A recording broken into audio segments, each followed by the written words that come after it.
you need is chilies, 1.5 cup of besan or chickpea flour, salt according to your taste, a quarter teaspoon of turmeric, half a teaspoon of baking powder, 4 to 5 tablespoons of tamarind pulp, 4 to 5 tablespoons of crushed sesame seeds, and oil to fry. So let us start. Blanch the chilies and slit them like so. I'm going to add in about 4 tablespoons of tamarind pulp into this coarse sesame seeds and mix it well. I'm going to add in about a pinch of salt into this. Mix it well. Fill this filling into the chilies. In a mixing bowl, add in the besan or chickpea flour, salt, baking powder, turmeric. Mix it well.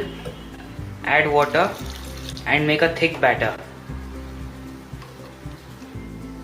So our batter is ready. Now let's fry these. So dip the chili into the batter. Slide this to the hot oil.